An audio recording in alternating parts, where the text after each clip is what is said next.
আসসালামু আলাইকুম, সবাই আশা করি ভালো আছেন, ভালো তালে আছেন। আপনারা শুনছেন এটা আমার গল্প। তো আজকে যে বিষয় নিয়ে আপনাদের মাঝে গল্পটি বলবো সেটি হচ্ছে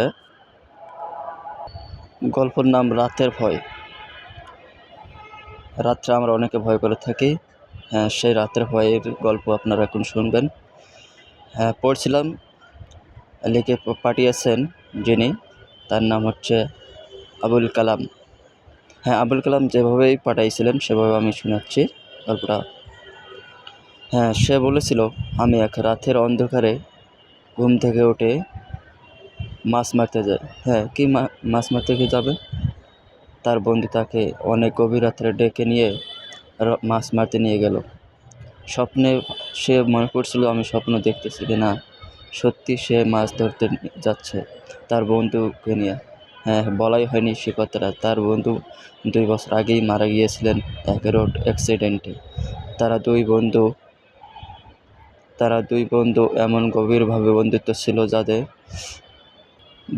ছিল যে একে অপরের সমস্যা হলে একসঙ্গে এগিয়ে যেতেন। 2 বছর আগেই সে মারা গেছেন।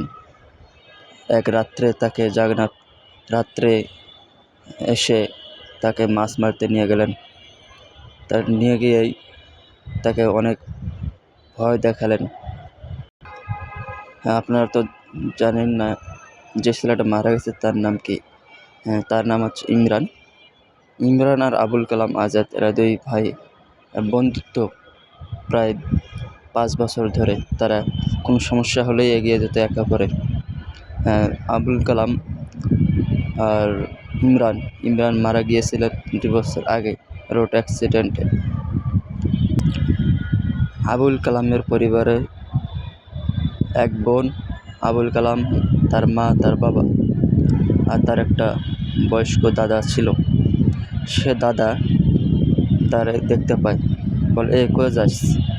বলে, আমি তো ইমরানের সাথে মাছ মারতে যাই। তার দাদা বলল, তুই কার সাথে যাস? আমি তো কারো দেখি না। আবুল কালাম বলল, আমি তো ইমরানের সাথে যাই দাদু। তার দাদা বলল, না, আমি কারো দেখতে পাই না, তুই চলে আয়, রুমে চলে আয়। আর ওইদিকে ইমরান তাকে ডাকতেছে, বন্ধু আয়, মাছ মারতে যাই, চল। এভাবে চলে গেল সে মাছ মারতে গিয়ে এবার যে ঘটনাটি ঘটল তা শুনে আপনার গায়ের কাঁটা দাঁড়াবে, লোম দাঁড়িয়ে যাবে। মাছ মারতে গিয়ে দেখলো সেটা ইমরান না, ইমরানের রূপ ধরে আরেকজন শয়তান জিন এসেছে তাকে ডেকে নিয়ে গিয়ে মাছ মারাতে। সেখানে সে আবুল কালাম ভয় পেয়ে অস্থির, গা শিংড়ে শরীর থেকে ঝরঝর করে পানি পড়তেছে। সে বলতেছে, আল্লাহ, আমি এটা কোন জায়গায় আসলাম? সে তো ভয়ে আতঙ্ক আর ফিরে তাকাইতে পারতেছে না। ওর দিকে সেই ইমরান রূপী যে ভয়ঙ্কর জিন তাকে তাড়া করতেছে। সে হয়ে অস্থির, বলতেছে, কোথায় যাবি? আয়, দুজন মিলে মাছ মারে। এ কথা শুনে আবুল কালাম আরও ভয়ে আতঙ্ক হয়ে সে চিৎকার করতেছে।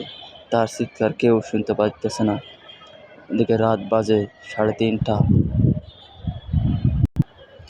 এদিকে তার দাদা, আবুল কালামের দাদু বাসায় খুব চিন্তিতভাবে পড়ে গেছেন। তার বাবা মাকে বলল, আবুল কালাম তো রাত 2টার দিকে একা একা যেন মাছ মারতে গিয়েছে। তার বাবা মারা অনেক টেনশনে আছেন। এদিকে আবুল কালাম আজাদ ভয়ে আস্তে আস্তে মুখে দোয়া পড়তেছেন, দরুদ শরীফ পড়তেছেন আর বলতেছেন, আল্লাহ, আমাকে এখান থেকে উদ্ধার করো, আমি যেন ভালোভাবে বাড়িতে যাইতে পারি।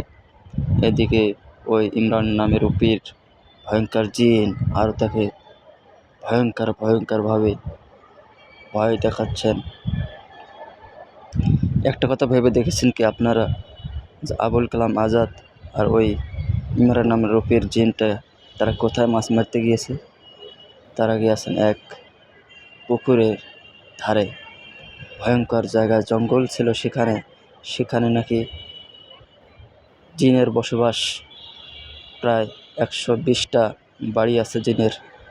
আপনারা জানেন যে জিনেরাও বাড়ি করে থাকে, তাদেরকেও ওই ইমরান নামের রূপের জিনটি আবুল কালামকে কেন ভয় দেখাচ্ছে সেটা কেউ জানে না। কিন্তু আবুল কালাম আজাদ ওই যেদিন রাত্রে তাকে ভয় দেখাচ্ছে, সেদিন দুপুরবেলা সেই জঙ্গলে প্রস্রাব করছিলেন। ওই প্রস্রাব ওই জিনদের গায়ে লেগেছে, এজন্য তাকে ভয় দেখানোর জন্য ডিস্টার্ব করতেছে আর ডাকে নিয়ে গিয়ে তাকে মারার জন্য চেষ্টা করতেছে। এদিকে আবুল কালামের বাবা মা তারা টর্চ লাইট হাতে নিয়ে ওই জঙ্গলের দিকে এগিয়ে আসতেছে। এখন বাজে রাত 4টা। এদিকে আবুল কালাম আজাদ ভয়ে ছুটাছুটি করতেছেন, কোথাও যাইতে পারতেছেন না। সে তারপরও 10-15 মিনিটের রাস্তা দূরে চলে এসেছেন দৌড়াতেই। এদিকে ভয়ঙ্কর জিন ইমরান নামের রূপের যে জিনটি, সেটি আবুল কালামকে ভয় দেখাচ্ছেন। বলছে, তুই আমার বাড়িতে মৃত্যু করেছিস, তুই আমার পরিবারকে আঘাত করেছিস, তোকে আমি ছাড়ব না, তোরা আমি মারব। তুই আমাকে ডিস্টার্ব করছিস, তোরা আমি ছাড়ব না। ইমরান বলছে, না তোকে আমি ছাড়ব না। আবুল কালাম বলছে, আমি তো জানি না সেখানে তুমি বাস করো, তুমি থাকো, তোমার পরিবার থাকে, আমি তো জানি না। আমি হেঁটে আসতে আমার মৃত্যু ধরছিল, আমি সেখানেই মৃত্যু করে দিছি। কথা বলতে বলতে আবুল কালামের দাদু, তার মা বাবা তার কাছে আসতেছে। আসার সময় এখন বাজে 4:10।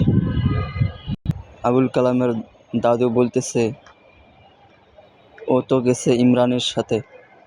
তার মা বাবা বলছে, কি বলেন আপনি? ইমরান তো আগেই মারা গিয়েছে 2 বছর আগে। তাহলে ও কার সাথে গেছে? না, আমি তো দেখলাম ইমরানের সাথে যাইতে।